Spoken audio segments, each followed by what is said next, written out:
Então mantenhamos sempre aberta essa porta. A esperança sempre do arrebatamento, todos os dias. Hoje é o dia, é hoje que eu vou. Jesus vem me buscar. Então todos os dias vivendo em comunhão com Deus, com a certeza de salvação, com a certeza de que essa porta está aberta para Jesus.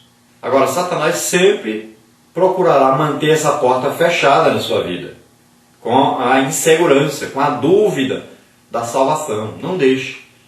Mantenha sempre essa esperança viva em sua vida. Veja o que diz em 1 Tessalonicenses 5. Portanto, que o próprio Deus de paz os santifique completamente, o vosso espírito e alma e corpo sejam plenamente conservados, irrepreensíveis para a vinda de nosso Senhor Jesus Cristo. Número 11, aí a porta da atribuição. Neemias 3:31. Então fala aí da comissão divina. Então a versão da Sociedade Bíblica, assim como na imprensa bíblica brasileira, traduzem essa palavra mipcad por porta da guarda. Ficaremos com mipad, a palavra hebraica que é definida por HWF Gêmeos como atribuição, mandato, ordem em lugar apontado. Então a porta da atribuição fala aí do lugar onde Deus nos delega uma missão, atribui-nos uma responsabilidade. Então essa porta fala do nosso compromisso com Deus, de lutarmos, de sermos parte do seu exército na terra, exército que combate o pecado, exército que tira as pessoas do reino de Satanás e traz para o reino de Deus. Tira do reino das trevas e traz para o reino da luz. Então é um chamado de Deus para fazermos parte da obra de Deus. Não é um chamado humano, não é uma escolha humana. Então não queira você mesmo ser chamado, influenciar alguém para te chamar. Não seja chamado por causa da sua oferta, ou por causa da sua amizade, ou do seu parentesco. Mas receba a chamada diretamente de Deus, porque você tem um coração sincero, porque você tem interesse em trabalhar para Deus, porque você se colocou à disposição de Deus. Seja chamado por Deus e não pelos homens. Número 12 é a porta de Efraim. Neemias 8:16, a porção dobrada. Então esta última porta a ser mencionada, Efraim era o segundo filho de José, mas recebeu a bênção de Jacó, como se for o primogênito. Seu nome significa fruto dobrado, porção dobrada da herança, frutífero. Então para nós era a porta da porção dobrada. Então essa porção dobrada é dada ao primogênito. Então nós somos, todos nós, filhos de Deus, herdeiros com Cristo das mesmas promessas. Então podemos dizer também que nós somos, então, em Cristo, filhos primogênitos, porque nós estamos em Cristo, e Cristo é filho primogênito. Então nós somos herdeiros aí da porção dobrada, das bênçãos maravilhosas de Deus. Então além de termos o Espírito Santo como nosso intercessor, nós temos também Cristo à direita do Pai intercedendo por nós. Em Oséias aí nós vamos ver ele falando: como te deixaria, ó Efraim? Essas palavras repassadas de amor são dirigidas em tempos de apostasia de Efraim. Ainda assim as ternuras do coração do pai para com ele o buscavam atrair. Então na porta de Efraim nós achamos essa abundância de amor. Apesar de sermos pecadores, apesar de sermos imperfeitos, Deus nos ama.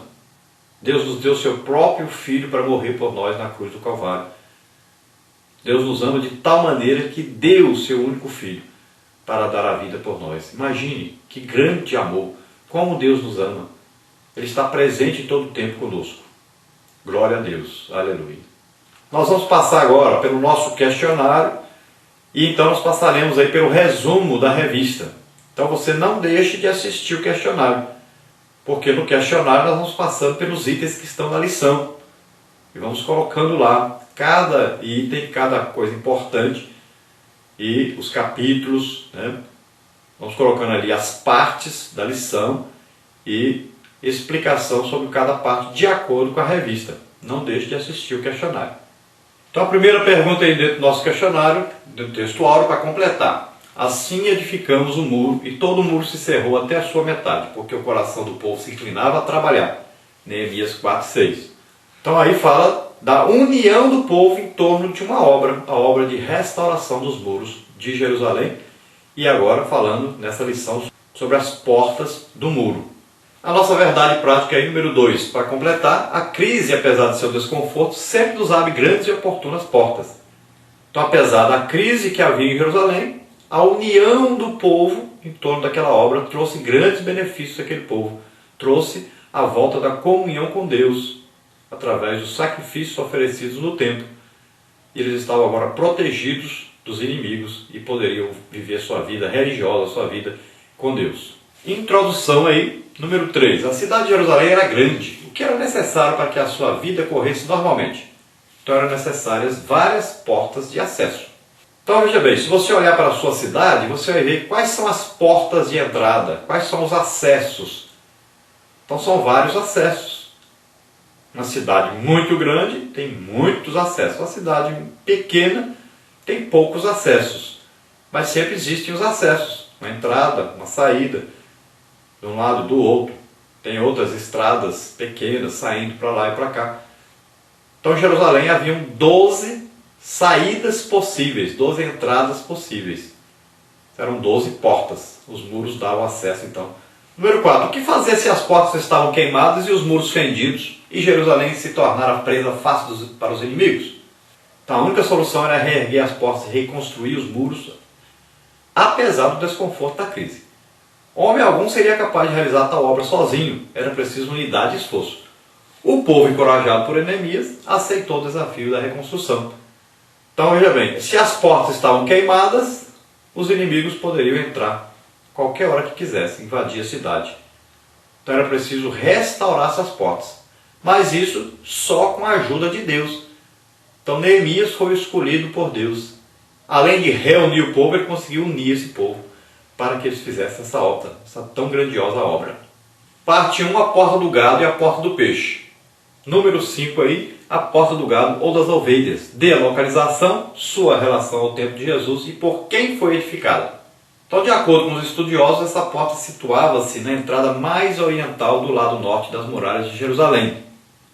Em algumas versões é chamado então de a porta das ovelhas. Junto a essa porta no tempo de Jesus havia o tanque de Betesda, onde o Salvador curou o paralítico enfermo.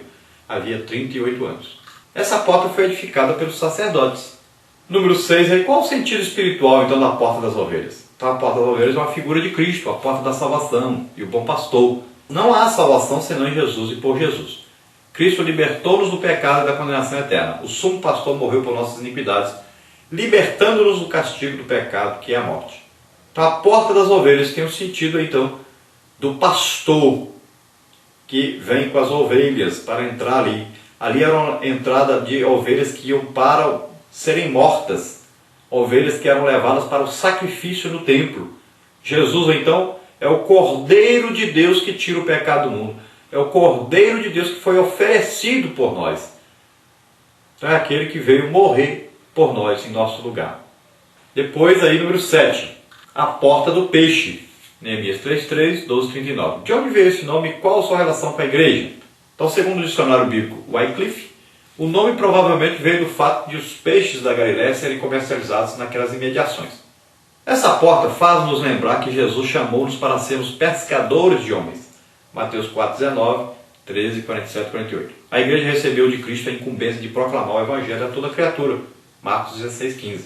Essa porta do peixe, Jesus disse, olha, eu vos farei pescadores de homens. Então tem a ver com essa função de cada um de nós, que é ganhar almas para Cristo. Então aí, o pescador dos pescadores, que é Jesus Cristo, nos ensina como pegar peixes, como ganhar almas. Devemos abrir essa porta para Jesus. Parte 2, a porta velha e a porta do vale. Então, número 8, a porta velha, Neemias 3:6, 12:39. Qual a sua localização e qual o seu significado espiritual? Então, localizada na parte mais antiga da cidade, a porta velha pode ser tomada como imagem da legítima doutrina cristã. Então, porta velha pode significar para nós, então, essa palavra de Deus que não muda, ela é eterna, desde que começou a ser escrita lá no tempo de Moisés, ou, como nós sabemos, no tempo de Jó. Então, até hoje e para sempre, ela permanece, não muda. Então, fala aí da tradição bíblica, fala da perfeição dessa palavra, fala da autoridade dessa palavra, fala da doutrina dessa palavra de Deus, que nós devemos estar sempre seguindo e obedecendo. Número 9, complete segundo a legítima doutrina cristã extraída da Bíblia. A legítima doutrina cristã, apesar de sua antiguidade, jamais será derribada, quer pelo liberalismo teológico, quer pelo pós-modernismo.